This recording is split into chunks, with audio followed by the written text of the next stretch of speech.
크게 박수 한번.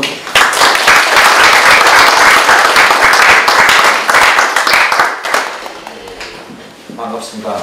이거 보고 적은 분들이 작은 교실에 모였기 때문에 제 생각에 마이크가 필요 없고 편히 이야기하면 될 것 같습니다. 그래서 제가 일반적으로 아시겠지만 강연할 때 제 일반적인 얘기만 하지 않고 얘기도 하고 때로는 여러분들하고 소통도 하고 제가 여러분들한테 이제 질문도 드리고 이렇게 돼서 이제 오전에 한 2시간 정도 우리가 북한을 바로 알고 현재 이제 핵 문제라든가 이런 현안 문제들에 대한 이해를 서로 이제 깊게 하는데 그런 기회로 이용해 줬습니다. 그래서 먼저 제가 북한이란 어떤 사회인가, 어떤 구조로 움직이느냐 이걸 좀 먼저 이야기해서 합니다. 현재 우리가 대한민국이 직면해 있는 안보 문제라든가 여러 가지 모든 문제를 이해하기 위해서 이 근본 문제인 이 북한을 바로 이해하는 것이 매우 중요합니다. 북한을 바로 이해해야 핵 문제 등 이제 여러 이해의 문제가 풀립니다.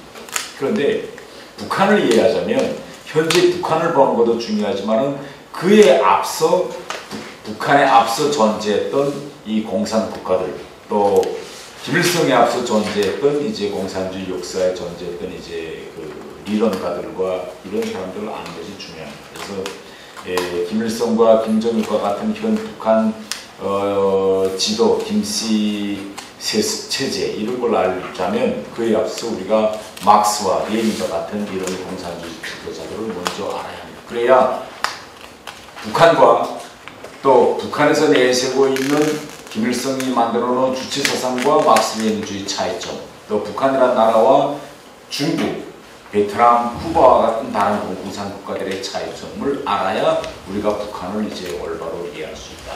이렇게 이제 우리가 볼 수 있겠습니다. 기본 차이점은 어디에 있느냐? 우리 여러분 아시겠지만 인류 역사를 돌이켜볼 때 막스라는 사람이 자본주의 가제 시초 단계에 영국에 가서 생활하면서 이제 영국이라는 나라를 들여다봤습니다. 들여다보고 이건 인류의 미래가 될 수 없다. 이런 방향으로 인류는 갈 수 없다. 그래서 인류가 행복해지려면 결국은 평등이 실현돼야 되는데 평등이 실현되자면 이 사람은 생산수단, 공장이나 이제 부동산이나 이런 이제 생산수단과 땅 이걸 다 국가가 소유로 만들어야 된다. 이렇게 막스가 생각했습니다. 그래서 소유관계에서 재산권을 인정하지 말고 불평등한 관계를 없애버리면 인간이 평등해질 수 있다. 이게 막스가 내놓은 이론 중에 하나이고 두 번째 막스가 내놓은 이론 중에 하나는 뭔가면 자본의 집적과 집중을 막자면 세습, 상속 이런 걸 다 없애버려야 된다. 이렇게 이야기했습니다. 그래서 막스 레닌주의 핵심은 두 가지입니다. 하나는 재산권을 인정하지 말고 다 모든 생산수단은 국가가 가져야 한다는 거하고 절대 재산이든 정치 권력이든 세습하지 말고 인민민주주의 그런 방향으로 가야 된다. 이런 겁니다. 어느 한 개인한테 권력이 집중되면 안 된다. 이게 막스주의 핵심이에요. 그 다음에 그 위에 레닌이라는 사람이 이理論을 보고 이걸 도입해가지고 처음으로 러시아에서 한번 이걸 도입해서 인형국가라는 걸 만들었습니다. 레닌이. 근데 이 레닌은 이 막스의理論을 가만 들여다보면서 뭘 생각했는가 하면理論은 좋은데 이걸 평화적인 방법으로 선거의 방법으로 이룰 수 있겠느냐. 이건 절대 불가능하다. 레닌은 이렇게 생각했습니다. 왜 이게 불가능하냐. 개인이 재산권을 가지려는 건 개인의 본능인데 이걸 누가 내놓겠느냐 재산권을. 그렇기 때문에 재산권을 개인이 스스로 포기할 수는 없기 때문에 결론은 폭력적인 방법으로 정권을 잡아가지고 개인 재산권을 이건 강제적으로 빼앗아내는 방법밖에 없다. 그래서 이걸 국가 소유에 만들어 놓고 물론 그렇게 되면 제일 처음에 재산을 빼앗겼을 때 공장을 빼앗겼을 때 땅을 빼앗겼을 때 빼앗긴 자는 한동안 좀 마음이 쓰리고 가슴이 아프겠지만 일정한 시기가 지나면 결국 그것도 다 잊혀지고 이 모든 재산이 하나로 국가 소유로 되면 인류가 바라는 그런 행복한 사회로 갈 수 있다. 이게 레닌이 생각합니다. 그래서 레닌이 혁명을 폭력적인 방법으로 일으키고 정권을 잡았어요. 그러니까 그때부터 결국은 여러분 다 아시겠지만은 공산주의 이론의 핵심은 뭐냐? 우리가 쉽게 이야기하면 폭력입니다. 폭력적인 방법으로 빼앗아서 국가 소유로 만든다. 이겁니다. 그래서 우리가 이 세상 공산국가들 한번 다 보세요. 공산국가들 다 보면 우리 자유민주주의 국가처럼 선거를 통해서 공산당이 정권을 쥐고 정권을 진 다음에 또 이제 예를 들면 투표나 국민투표를 통해서 생산수단을 다 국가의 소유로 만들어낸 전례는 없어요. 이건 오직 폭력을 동반합니다. 그래서 북한과 이전 소련 또 중국 이런 나라들을 보면 사회구조 시스템에서 폭력성이 아주 강합니다. 그래서 결국 뭔가 이것이 무엇을 기결되죠? 일당 독재로 기결됩니다. 공산당이 하나의 당이 결국은 수십 년 동안 이 사회를 이끕니다. 그래서 지금 중국, 베트남 다 보세요. 이런 겁니다. 그러면 북한과 이런 이전 소련이나 중국이 무엇이 같고 무엇이 다를까요? 여러분 생각에는 뭐가 다를 것 같습니까? 세습. 네, 바로 이겁니다. 그런데 레닌이든 막스든 마오쩌둥이든 쿠바의 카스트로든 베트남의 호지명이든 이것만은 하지 말아야 된다고 계속 강조한 게 뭔가 권력은 절대 세습하면 안 된다.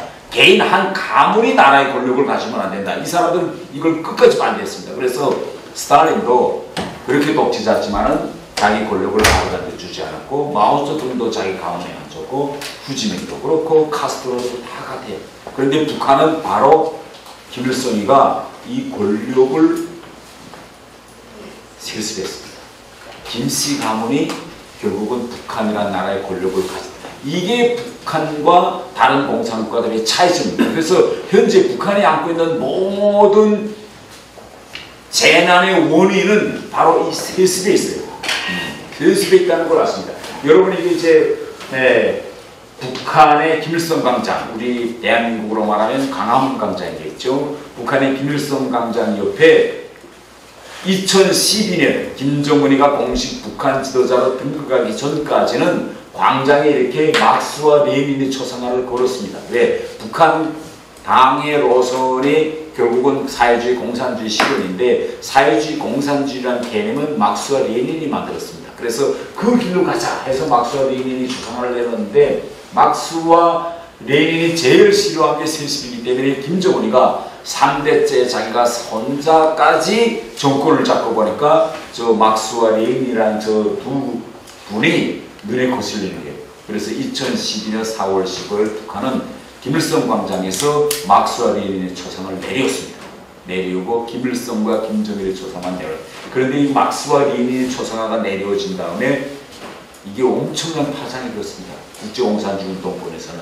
국제공산주의 운동권 내 공산당들이 다 북한에 몰려와서 왜 김일성 광장에서 막스와 레닌이 초상화를 내느냐. 이것은 결국은 북한 노동당이 공식적으로 공산주의 사회주의 이론에서 공식 탈피하는 거다. 뭐 우리가 말하는 일이겠죠. 뭐 주체상이라는 거는 사회주의와 공산주의 총적 이론에서 약간 좀 변형된 뭐 이단이라고까지는 아니겠지만 약간 변형된 이론이다. 이 정도로 공산주의 운동권에서는 생각하고 있었는데 초상화를 내리는 걸 보는 순간 국제공산주의 이거 북한이 김정은이가 사회주의 공산주의와는 정반대의 길로 가려는 거다라고 엄청나서 항의했는데 결국은 끝내 했습니다. 그래서 우리가 다 지금 보세요.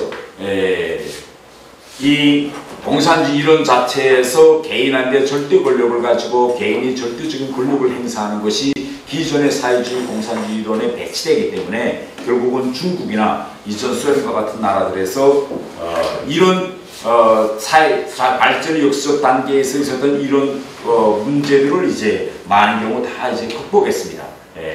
중국 같은 경우에는 아시겠지만은 덩서평이가 올라가서 마오쩌둥이 사망한 다음에 덩서평이가 권력을 쥐었습니다. 쥐고 올라가서 지난 시기 중국 공산당 내에서 모택동의 절대 권력을 수립한 것은 이것은 사회주의 공산주의 이론과는 맞지 않다.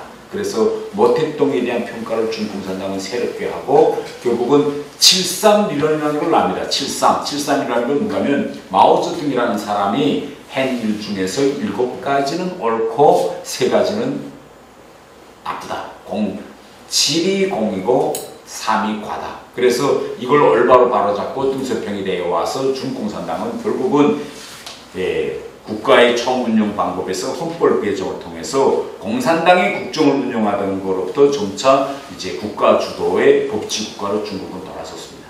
또 이전 소련 같은 경우에는 스탈린이 죽은 다음에 후르쇼프라는 사람이 올라가서 스탈린이 개인 숭배, 이거는 사회주의, 공산주의론과 전혀 이건 관계없다 해가지고 개인 숭배 이거 비판운동을 후르쇼프가 벌였고, 그 이후 고르바초프라는 사람이 결국은 이 러시아란 소련이라는 나라를 올바른 사회주의 궤도에 들여세우려고 하다가 혼란이 일어나서 결국은 소련은 이제 무너지는 이런 이제 과정을 거쳤다, 이렇게 볼 수 있습니다. 그래서 북한 하면 이겁니다.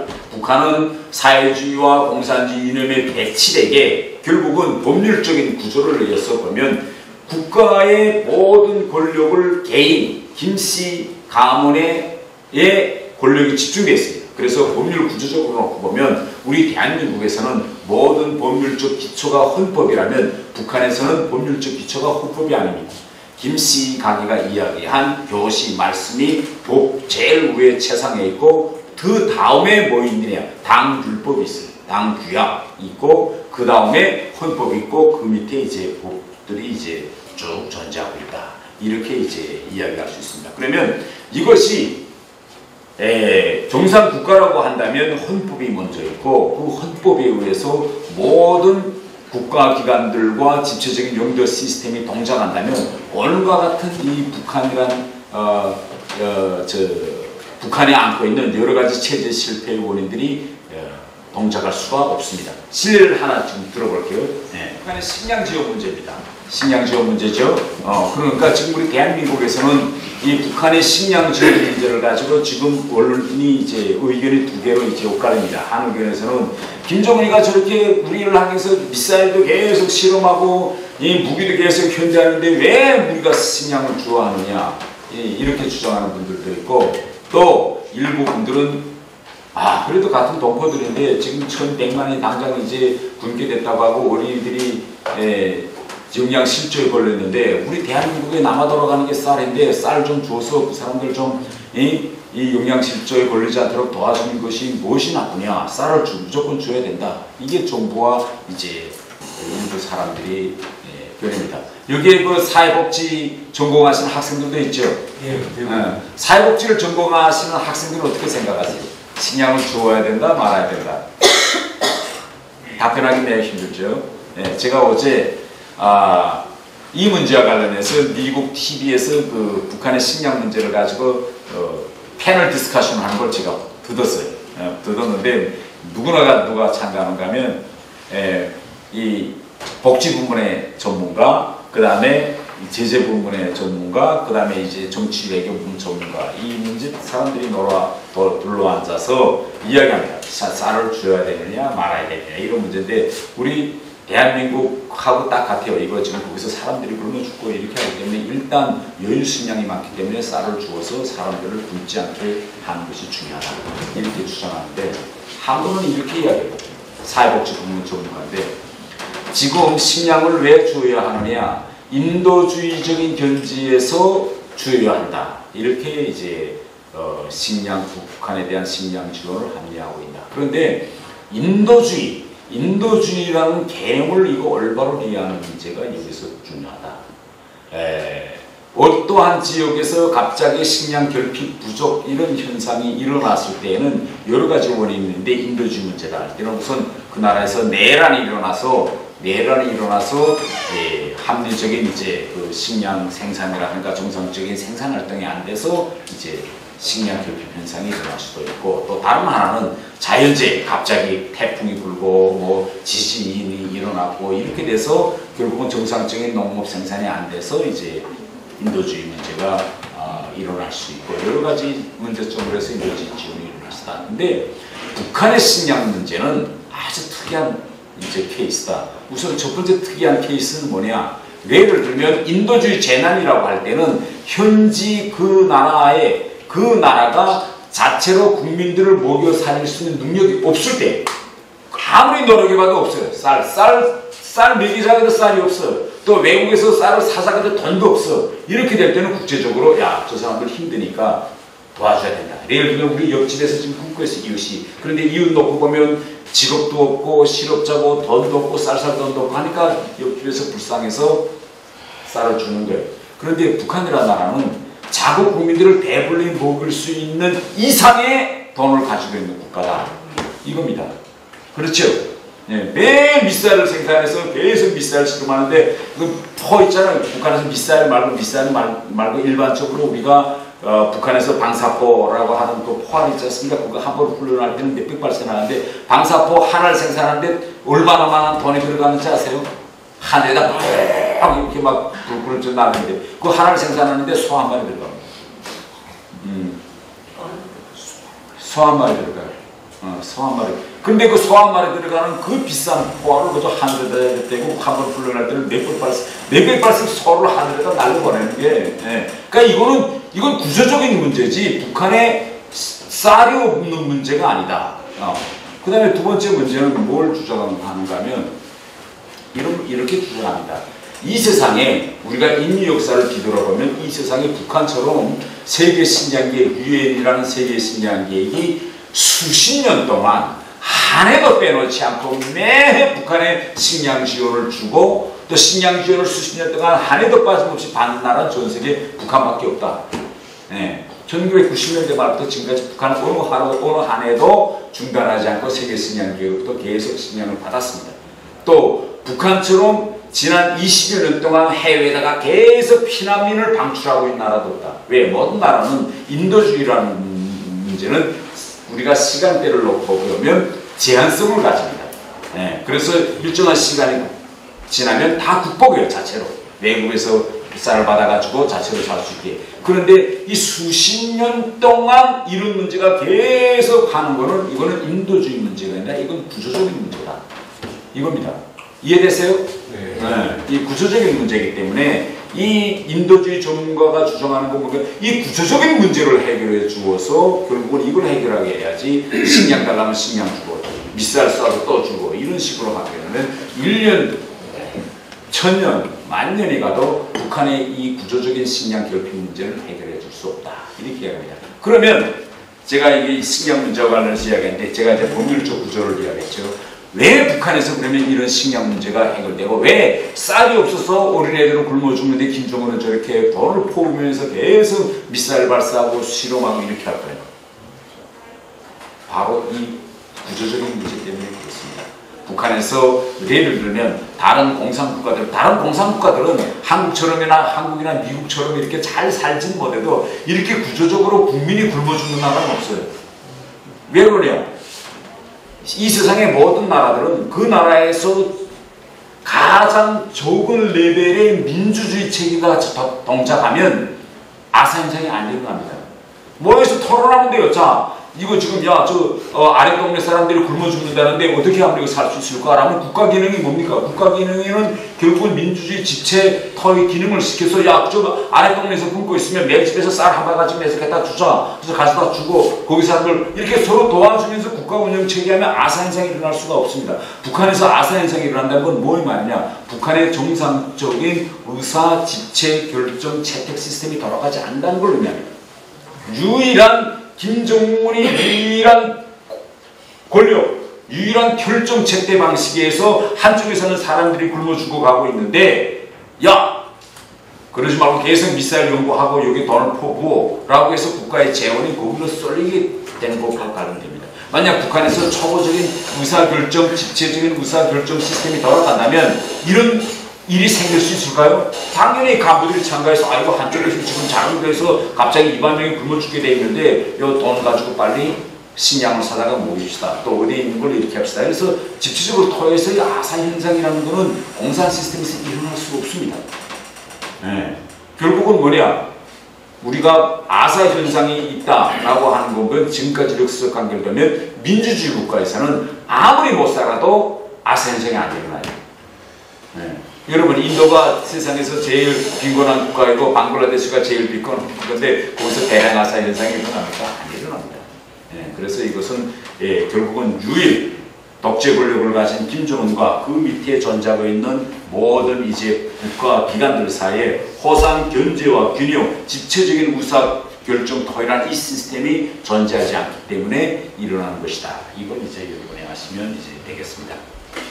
자, 다음 우리 정당 구조를 좀 봅시다. 이 세상에 정치 정당이라는 거는 전 세계적으로 어느 나라에 가나 정당이라는 게 다 있습니다. 정치 정당이라는 게 다 있어요. 그런데 이 세상에 그 어느 정치 정당도 정치적인 정당이 한 가문을 위해서 존재하는 정당은 없어요. 그런데 오직 북한에서는 북한 노동당은 당 율법에 이걸 성문화해 놨습니다. 북한 노동당의 존재 이유와 목적은 바로 북한에서의 김일성, 김정일주의 실현의 목표가 되어 있다. 그리고 정치 정당, 말하자면 일본이나 또 영국과 같이 리폼 군주제 국가에서는 국가의 지도자를 말하자면 일본 같은 국가 수반이 천황이죠. 영국 같은 데서는 왕제인데 이걸 법적으로 딱 규정해 놨습니다. 규정에 이렇게 딱 넣었는데 정치 정당이 자기 당의 지도자는 혈통관계에 의해서 이렇게 한 가문에서 내려온다고 정당의 규정이라는 걸 하나도 없습니다. 북한 유일합니다. 백도 유일 혈통제로 북한은 정당은 이제 내려간다. 이걸 이제 그래서 이걸 북한은 성문화의 법인데 이걸 북한에서는 당의 일정 경도 체계하기에 10대 원칙이라고 합니다. 요 휴대폰보다도 더 작아요. 당의 일정 경도 체계의 10대 원칙. 10가지 원칙이 있습니다. 북한. 이 10가지 원칙에서 북한의 북한의 동작 원리는 그런데 이 10가지 원칙을 좀 한번 좀 봅시다. 10가지 원칙과 10계명을 한번 비교해 보세요. 네. 10가지 원칙, 결국은 유대교가 만들어 놓은 구약선서에 나오는 10계명을 그대로 벤치마킹해 놨습니다. 순서도 똑같아요. 이렇게 해놨습니다. 네. 자, 10계명에서 야훼 이외에 다른 신을 섬기지 말라. 이렇게 놨습니다. 김일성은 이 야훼를 자기 이름으로 바꿔놨어요. 원사회를 김일성, 김정일주의와 하기 위하여 몸바쳐 부정하라. 우상을 섬기지 말라. 북한에서는 김일성과 김정일 외에는 절대 다른 걸 믿으면 안 된다. 왜? 이 사람들은 태양이다. 이게 하나님의 이름을 망령되게 부르지 말라. 김일성과 김정일의 권위, 당의 권위를 절대하고 결사옹야하라. 이렇게 결국은 10계명을 김일성과 김정일 자기 가문의 이름으로 바꿔놓았어요. 이렇게 이것이 현재 북한이 동작하고 있는 원리다. 이렇게 이제 여러분이 아시면 되겠습니다. 네. 여러분 어떻게 김일성이가 이거 북한을 움직이면서 이 종교의 이 운영 원칙을 옮겨왔을까요? 여러분 김일성이가 기독교 집안 출신이라는 거 아시죠? 네. 김일성의 외표는 다 목사, 그 다음에 장로였고 친견 자기 친아버지는 평양 순실중학교, 미국 선교사들이 있는 학교입니다. 그 학교를 졸업하고 교원을 했어요. 교원을 했는데 명신학교 이런 데서 교사를 했는데 다 기독교 학교 교사를 했습니다. 그리고 김일성이도 중학교 때까지는 뭐 본인은 이야기 안 하지만 제가 김일성에 쭉 돌아보면 김일성을 중학교 때 후원해준 게 손정도 목사입니다. 손정도 목사인데 결국은 목사들이 기독교 목사들이 김일성에 공부하라고 이제 돈도 다 후원해주고 이렇게 했습니다. 그래서 김일성이가 제가 판단하는 데는 막스가 쓴 자본론을 읽어보지 못했어도 성경은 대단히 잘 알고 있는 것 같아요. 그래서 김일성이가 이걸 딱 보고 앞으로 북한이라는 나라를 세우고 북한을 이끌고 나가는 데서 어떻게 하면 이걸 하겠는가. 그래서 결국은 이 기독교와 유대교의 운영 방식을 이제 많이 모방했다. 이렇게 이제 알 수 있습니다. 자, 이제는 이제 북한의 선거 구조를 좀 보겠습니다. 여러분 북한에도 이제 겉보기에는 마치 상권 분립이 되어 있는 것처럼 되어 있어요. 북한의 헌법에 의하면 북한의 국가를 조선민주주의 인민공화국이라고 되어 있습니다. 공화국이라는 건 공화제라는 건데 공화제라는 건 뭐냐? 국가를 운영할 그런 권리가 국민에게 있다는 것입니다. 그런데 북한에도 그러니까 한국의 국회와 같은 기능을 수행하는 최고인민회의라는 게 있어요. 이거 좀 더운데 냉풍을 좀 틀 수 있는 거예요. 그러면 여러분 최고인민회의가 북한의 최고인민회의가 1년에 며칠 열릴까요? 여러분 한번 판단해 보세요. 최고인민회의.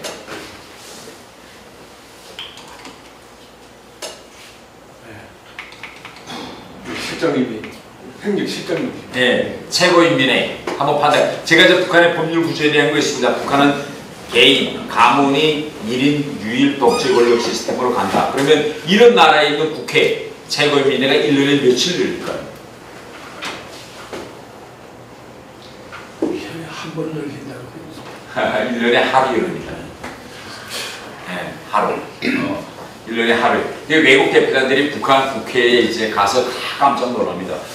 우리 대한민국 국회는 뭐 매일 난리하잖아요. 아무 나라나 같아요. 국회에 가면 국회의원은 이거 입법기관이고 국회는 뭐 정당들의 싸움이 되기 때문에 국회가 조용하다는 건 이건 외국에서 상상도 할 수 없는데 북한은 1년 360일 동안에 한 번만 국회의원들이 모이고 나머지 364일 국회가 사람 하나도 없어. 조용합니다. 조용해요. 그 외국인들이 와서 아니 이거 국회인데 왜 이렇게 조용하느냐. 북한에서는 국회가 기법활동을 안 한가 이렇게 물어봅니다. 북한에서 제가 이야기했죠. 법률구조상 기법활동을 할까요? 네, 당이 다 법을 만들어내면 결국은 여기 앉아있는 사람들은 고수기나 이제 같습니다. 자, 북한의 선거제도를 좀 이야기해 보겠습니다. 선거, 우리가 일반적으로 이제 사람들이 생각하는 선거라는 건 쉽게 이야기하면 선택입니다. 여러 가지 옵션 중에서 어느 한 것을 선택하는 선택이죠. 예를 들면 아침에 애가 일어나서 밥을 먹는데 오늘 아침에는 내가 피자 먹었다. 그런데 부모가 야 밥을 먹어. 그러니까 아이가 난 밥 안 먹고 피자 먹겠어요. 이렇게 자기 취향에 따라서 선택하는 걸 정치적인 의사표시가 결국은 선거입니다. 그래서 선거는 쉽게 이야기하면 A와 B가 생각이 같으냐 틀리냐, 틀리면 왜 틀리냐 라는 걸 표를 통해서 쪽수를 통해서 가라는 게 선거입니다. 그런데 북한은 선거할 때면 선거장에 이런 구호를 내붙여요. 모두 다 찬성 투표하자. 선거라는 건 A와 B가 나와 내 친구가 생각이 같을까 틀릴까라는 걸 가르기 위해서 하는 것은 건데 북한은 그게 선거가 아니라 북한은 내 생각과 내 생각이 같다는 걸 다시 한번 보여주는 게 선거다. 이렇게 얘기해서 선거장 구호가 일심단결의 위력을 시위하자. 이게 우리와 이제 북한 사람들의 이제 차이점입니다. 그래서 외국인들 또 북한은 이거 외국인들을 참관시켜요. 선거날. 그리고 외국인들이 북한 선거장에 다 갑니다. 그리고 외국인들이 제일 관심 있는 거는 뭔가면 북한에서 선거라고 할 때는 북한은 유일 후보죠. 당에서 요 사람 내세우고 요 사람 다 찬성 투표해 이렇게 이야기합니다. 그러면 외국인들이 제일 관심 가지는 거는 이겁니다.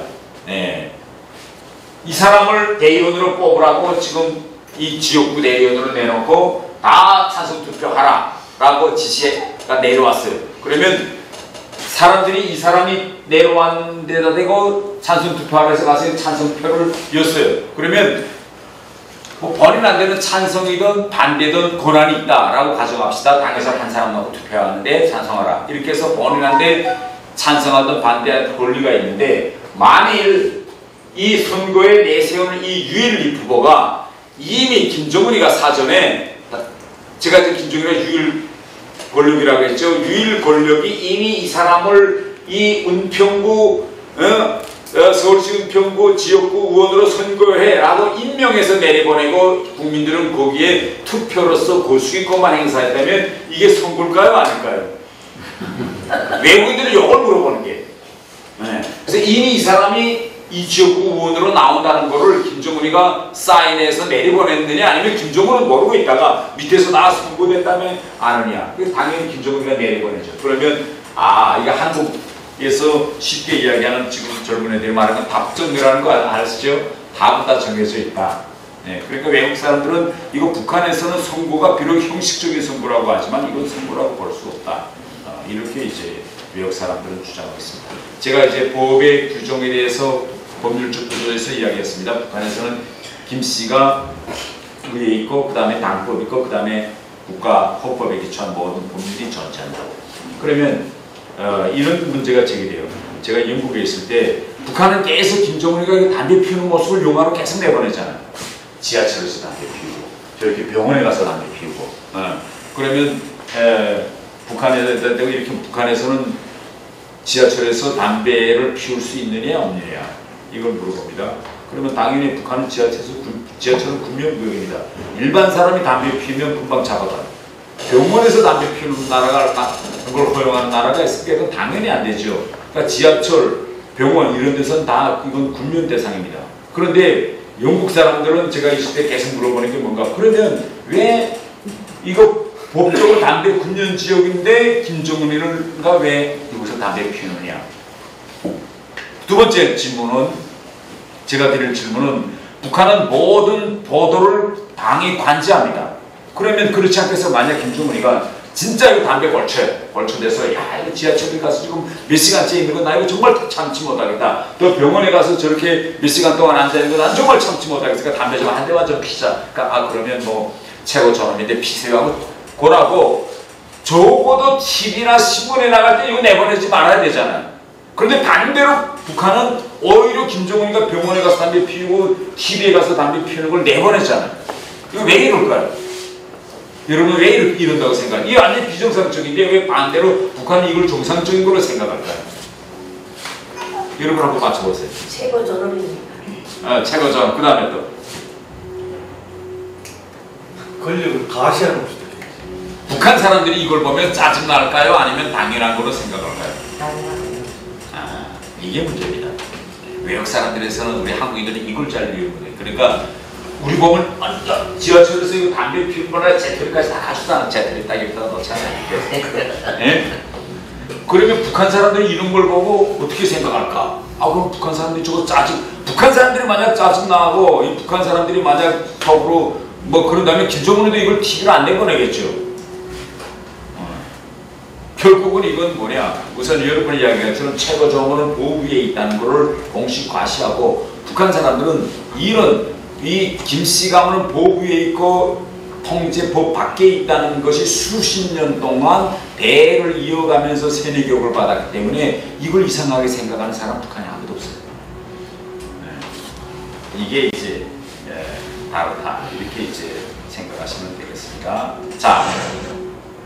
자 그러면 제가 퀴즈를 하나 드릴게요. 이 퀴즈는 지난해 나온 영화 박열이라는 영화입니다.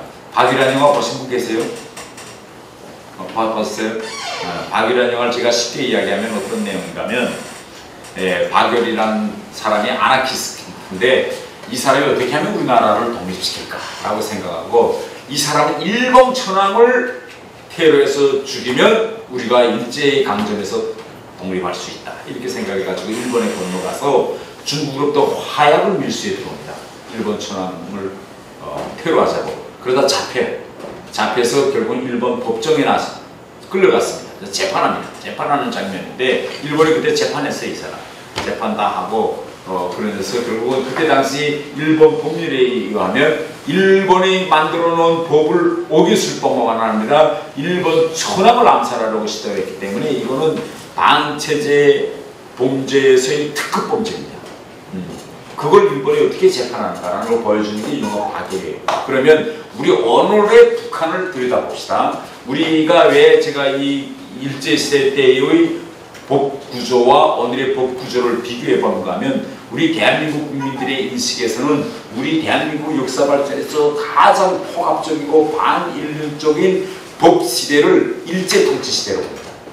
일제통치시대 때 우리 지난 역사에서 가장 포괄적인 시대였다 이겁니다. 그러면 일제 때의 포괄적인 시대를 기준으로 가가지고 오늘 북한을 봅시다. 그래서 이 장면을 보시고 이것은 일제 때는 가능했지만 오늘의 북한에서는 이것조차도 가능하지 않다라고 생각되는 거 하나씩 저한테 알려주세요. 제가 퀴즈를 드리겠으니까 한번 보세요.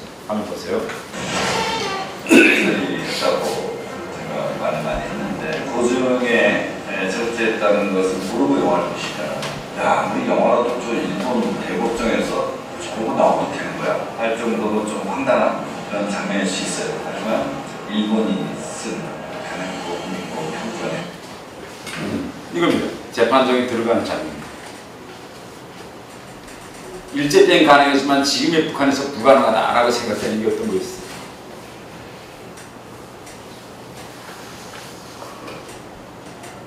괜찮아. 자기가 생각나는 거.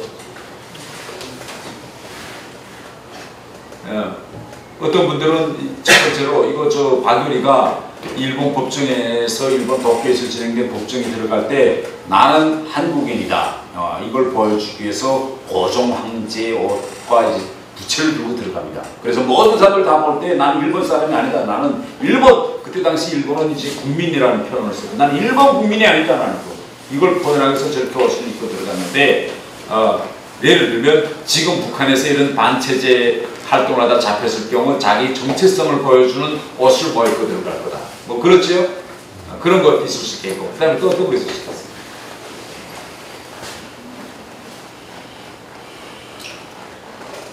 한호소 같은 걸 보여주겠죠. 뒤에 친구들이 앉아서 야 뭐 힘내라 뭐 이러면 그럴 수 없겠지. 김정을 반대해서 잡혔는데 뭐 야 뒤에서 힘내라 뭐 이러고 그런 놈목이 나는 그러니까 그런 의미 있을 수 없겠다. 그 다음에 재판 자체가 없겠죠. 뭐. 네. 재판 자체가 없어요. 네. 이겁니다. 바로 정답은 그러니까 우리는 뭘 이거 볼 수 있는가 하면 우리가 체험했던 가장 포괄적인 통치보다도 더 포괄적인 통치 시스템이 북한이다. 이렇게 이제 이해하시면 됩니다. 우리가 인류사회 발전을 놓고 볼 때 인류가 근대사회와 전근대를 가르는 기준은 뭔가면 언제부터 우리가 법치시대에 들어섰느냐 이게 기준점입니다. 그 전까지는 왕이 절대 권력을 가지고 왕이 말이고 법이었습니다. 왕이 저는 목 쳐 하면 데려다가 놓고 목 치는 거예요. 그런데 이 후에 인류가 발전하면서 아무리 왕권이 존재하는 왕국이라고 해도 왕의 명령도 결국은 법에 따라서 해야 된다. 그래서 법을 만들어 놓고 왕이 그 법을 지키는 시대에 들어섭니다. 몇백 년 전에. 그래서 이때부터는 인치로부터 법치로 넘어섰어요. 그런데 북한은 반대로 수백 년 전으로 지금 태양에서 북한은 제가 아까 권력 구조에서 이야기했죠. 인치가 법치 위에 있습니다. 자, 이게 현실 실무적으로 어떻게 동작하느냐 이걸 한번 좀 제가 직접 느낀 일을 가지고 하나 이야기 드릴게요. 북한에 아까 이야기했지만 식량 지원 계속 매일 하기 때문에 외국에서 한 40명의 세계 식량계의 공무원들이 북한에 들어가 있습니다. 외국인들이 들어가서 식량이 오면 그걸 날라다 주고 리피하고 평가보고서 쓰고 이러는 거예요. 그런데 한때 그 40명이 온 거기에 책임자가 누가 왔느냐? 네팔 여자가 왔어요. 네팔 여성이 책임자로 왔으니까 네팔 여성이기 때문에 네팔 여성들이 좀 얼굴이 좀 약간 시꺼멓고 키돌이 한거하고 같으니까 이 여성이 이제 식량이고 온 걸 리피하라 지방에 나가면 또 북한 사람처럼 있기 때문에 이 여성을 외국인이라고 생각하는 북한 사람은 하나도 없어요. 말만 이거 용어를 할 뿐이지. 근데 하루는 이 여성이 차를 타고 지방에 내려가고 있었어요. 내려가던데 왜 식량이 도착했는 걸 이제 주민들한테 주려고 내려가던데 앞에 북한 군대차가 자그마한 이제 군대차가 지금 가고 있는 거예요. 승용차가. 근데 그 승용차는 낡았고 이 여자는 지금 일본 토요타 SUV를 지금 타고 가니까 바쁘니까 빗길을 빵빵 좀 길을 좀 내달라. 근데 북한 장교가 뒤를 돌아보니까 뒤에 차가 계속 비켜를 하는 거예요. 그러니까 짜증이 나니까 차를 세우고 내려서 야 앞에서 군대 이거 저 대령이 차를 타고 가는데 뒤에 오면 차 따라오면 사민이 건방지게 계속 비키라고 한다 라고 차문을 열고 그 여성을 끌어내려서 따귀를 하나 쳤어요. 딱 때려서 그 여자가 팍 쓰러졌지. 피가 쫙 나오고 그 다음에 차 타고 쭉 갔죠. 북한에서는 뭐 군대가 이렇게 하는 게 비일비재하는 그 여자가 하나 따귀 맞고 피가 나오니까 지방 가다가 되돌아서서 피 흘린 그자 그대로 북한 외무성에 항의하러 왔어. 내가 가다가 맨날 몇 시 어느 도로에서 이 군대 차가 군인 거기 탔던 군인 대령한테 맞아서 피가 나왔다. 이 북한이 큰일이라는 여러 사람도 아니고 세계 식량계 대표가 도로에서 대낮에 백주에 따귀를 맞았으니. 그러니까 근데 그때 당시 길바닥에서 이렇게 외국인들이 군인들한테 구타당한 일이 좀 많았습니다. 그래서 이거 군인들한테 이거 좀 질서를 세워야 되겠다. 그래서 김정일이한테다가 이 일이 일어난 정경을 보고했어요. 옛날 메시 세계 식량계 대표가 어느 도로에서 군인한테 맞았다. 그런데 군인 차번호가 있으니까 차번호는 뭐고 군인의 군사 칭호는 대자였다. 그래서 이 사실을 군대에 알려가지고 이번 기회에 군인들이 다시 이렇게 하지 않도록 단단히 이거 사상교육 사업하겠습니다 라고 올렸어요. 근데 김정일이 그러니까 이걸 보다가 짜증이 나서 아직도 이런 놈이 있느냐, 당장 그놈을 잡아서 총살해라. 총살해라. 그러니까 최고사령관 총살하는 이거 총살해서 내다보고 쏴 죽이는 게 됩니다. 네. 그러니까 이게 법치와 인치 차이점이 이겁니다. 만약에 이렇게 따귀를 때렸다라고 하면, 야, 그러면 법이 어떻게 돼 있니? 이거 외국인을 길바닥에서 따귀를 때려서는 뭐 용창 몇 달이냐 이렇게 보는 게 아니라 총 절대 권력자가 야, 그럼 쏴 죽이라 하면 쏴 죽이는 거예요. 네. 그러니까 이게 법치와 인치의 차이점이다라는 걸 이제 여러분들이 이제 아시면 되겠습니다. 네. 자, 결정 채택 관계에도 북한은 바로 이제 절대 권력 시스템이기 때문에 김정은이라는 최고 존엄이 있고 그 밑에 당, 군대, 우리 말하면 이제 국정원과 같은 국가, 법위, 보안, 검찰 이 모든 단계가 단계들이 이렇게 쭉 놓여 있고 오직 김정은과는 수직 관계가 있습니다. 이게 북한의 결정 채택 구조예요. 만약 북한의 정상적인 구조라면 자, 이 김정은한테 보고하기 전에 혹은 김정은과 이 모든 북한의 중요 부처들 사이에 모든 문제를 집체적으로 협의하고 토의하는 이런 결정 시스템 구조가 가지고 있다면 북한에서 결국은 식량 부족과 같은 아사 현상이 일어날 수가 없습니다. 예, 북한 사람들도 열심히 일하고 대단히 머리가 족하기 때문에 북한 사람들을 충분히 먹일 수 있는 그런 이제 사회적 풀을 북한이 만들고 있거든요. 그 사회적 풀을 어떻게 분배하는가 하는 문제이지. 예, 이렇게 이제 존재합니다. 자, 핵실험이다. 그러니까 북한이 이것도 그런 권력 구조에 대해서 공개해요, 세계에. 자, 이 김정은이가 6차 핵실험 문건에 수표한 겁니다. 한 나라에서 핵실험을 할 것이냐 말 것이냐 이건 엄청나게 중요한 문제죠. 예를 들면 우리도 지금 그렇게 하잖아요. 원전 문제 탈원전 하겠냐 원전하냐 국가적인 공론을 벌쳐서 이걸 다 토의하잖아요. 이 정책 이 정책을 어느 방향으로 가는가에 따라서 그 나라의 흥망성쇠가 좌우되기 때문에 그러면 예를 들면 북한이 나오면 이거 6차 핵실험을 하겠느냐 말겠냐 대단히 중요한 문제가 아니겠어요. 핵실험을 하면 제재가 들어오고 제재가 들어오면 경제가 어느 정도 이제 타영하고 이렇게 되면 민들의 생활에 어떤 고통을 주느냐 이걸 다 지체적으로 모여서 토해야 되는데 북한은 이거 보세요. 이렇게 보고합니다. 자, 맨날 며칠 김정은한테 이 부서가 문건으로 이렇게 하겠습니다. 라고 하면 김정은이가 해라! 하고 사인하면 꽉 쏘고 또 해라! 하고 사인하면 미사일도 꽉 쏘는 거예요. 자, 이렇게. 근데 이걸 북한 주민들에게 김정은과 북한 시스템은 이걸 다 공개해. 이번에 김정은이가 쏘라고 이렇게 지시 내려서 쐈다. 그러면서 결국 이거 뭔가 주민들한테 북한에서의 유일한 결정 채택자는 바로 김정은이다 라는 것을 이제 북한 주민들에게 계속 이야기합니다. 감시통제기구 관상선택 군대 운영 방식을 가지고 좀 이야기합니다. 실행유일 권력 체계에서의 군대 운영 방식. 북한에서 왜 군사정변이 일어나지 않느냐 이 문제에 대해서 사람들이 대단히 관심이 큽니다. 제가 한국에 와서도 많은 사람들이 북한에도 군사정변이 일어날 가능성이 있느냐 없느냐 이 문제를 많이 물어봅니다. 북한은 한국보다 군대가 엄청 많아요. 정규군이 120만입니다. 거의 2배 이상 돼요. 근데 실질적으로 보면 더 많아요. 이렇게 방대한 국가 군대를 가지고 있는 이런 북한에서 저렇게 김정은이가 모든 권력을 행사하는 그 절대 독재 권력 시스템인데 민주주의 시스템처럼 모든 것을 국민들의 투표나 이런 민주주의 방식으로 결정을 채택하지 않고 유일 독재 권력 국가에서는 오히려 인류 역사를 보면 군사 정변이 일어날 수 있는 가능성이 더 커집니다. 한 사람이 모든 걸 결정하기 때문에 반대적으로 생각하면 그 사람을 치기 위한 이런 군사 정변이 대단히 빈번한데 북한은 한 번도 군사 정변이 없었어요. 왜 그럴까요? 여러분 어떻게 북한에서 군사정변이 없었느냐? 북한은 군사정변을 막기 위해서 이 세상에 없는 특이한 군사구조를 가지고 있어요. 어떤 군사구조를 가지고 있느냐? 전 세계에서 정상국가들은 다 이런 군사구조입니다. 군대의 존재의 목적은 외부로부터 누가 공격해 왔을 때 나라를 지키자고 군대가 있습니다. 그렇기 때문에 군대 운영 방식에서 핵심은 유일관리제입니다.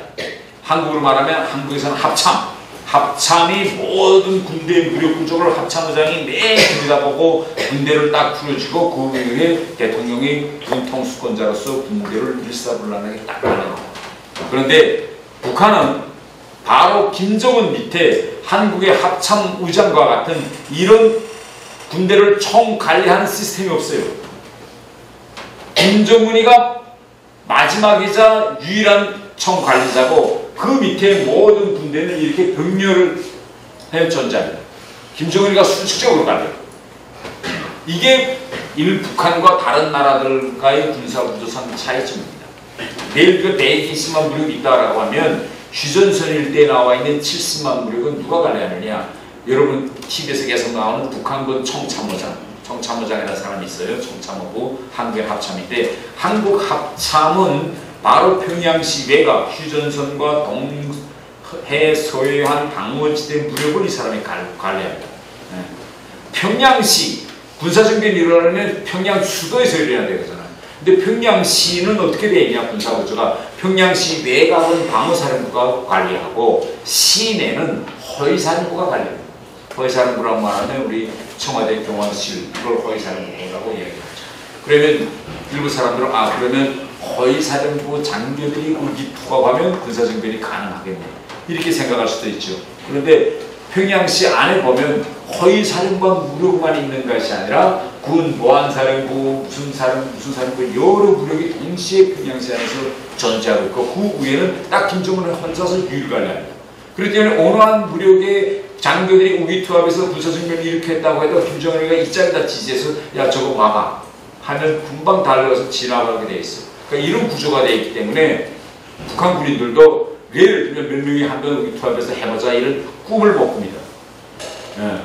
여러분들이 이렇게 생각하실 분들도 있어요. 북한에서 총참모장하고 인민무력부장 여러 번 총살하지 않았어요? 이영호 총참모장도 총살하고 작전부장 변희성도 총살하고 2016년에는 현영철 인민무력부장도 총살하고 완전히 군대를 다 죽이는 사람들 연방 총살해 버리는데 우리가 정상적으로 사고하면 아니 그 4스타, 3스타들이 왜 그렇게 총살당할 때까지 가만히 있느냐.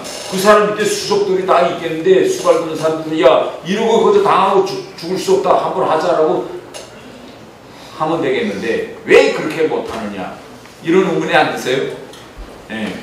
북한은 바로 아무리 한국으로 말하면 국방부죠. 북한의 인민무력부다. 인민무력부에 내가 4스타든 3스타든 관계없이 평양시 안에 들어와 있는 인민무력부 산악군인들은 무기가 없어요. 총이 없어요.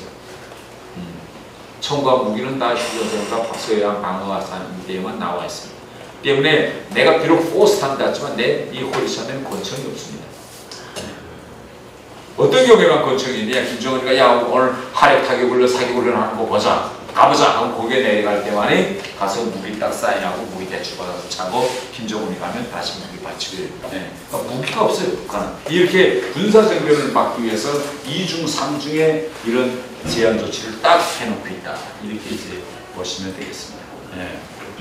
다음 하나는 북한에서 이제 감시 견제 시스템인데 북한에서는 간부가 돼서 자기 지위가 올라가면 올라갈수록 경제적으로는 대단히 생활상은 편리한 점이 많은데 반대로 불편한 점도 대단히 많습니다.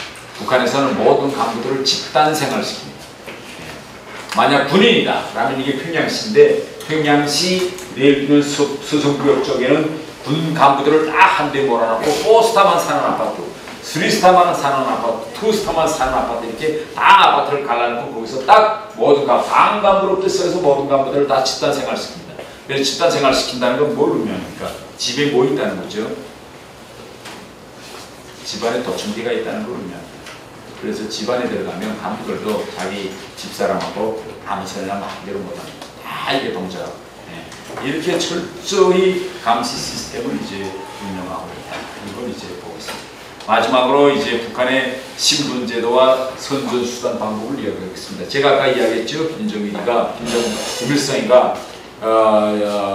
구약선서의 10계명을 가져다가 북한 시스템 운영할 수 있는 10대 원칙이라는 걸 만들었다. 이렇게 이야기했죠. 그러면 북한에서는 아이 때부터 늙어 죽을 때까지 사람의 이 세뇌, 사람의 사고 영역을 어떻게 지배하는가 이걸 좀 제가 말씀드리겠습니다.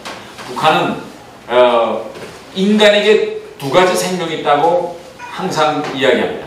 육체적 생명과 정치적 생명이 있다. 그래서 육체적 생명은 부모가 주었다. 부모가 태어날 때 부모한테서 받아가지고 그러다가 인간이 이제 죽어서 땅에 묻힐 때 되면 육체적 생명은 끝난다. 이렇게 봅니다. 그런데 반대로 인간한테는 북한은 육체적 생명 외에 정치적 생명이 있다고 이야기합니다. 정치적 생명. 그러니까 정치적 생명은 누가 주느냐? 정치적 생명은 북한의 하느님인 김씨 가문이 준다. 이렇게 이야기합니다. 그래서 인간은 이 정치적 생명을 빛내기 위해서 북한은 모든 사람들을 미성년자들은 소년단, 청년동맹, 성인들을 이렇게 각종 정치 단체를 만들어 놓고 북한에서는 정치 단체에 망라되지 않은 사람이 없습니다. 모든 사람들은 여성들은 연맹, 뭐 직장 사람들은 직맹, 그보다 좀 더 한 사람들은 노동당에 이렇게 정치 생활을 시켜가지고 여기서 계속 이제 김일성에게 이제 충성을 다할 것을 이제 계속 강요합니다. 예.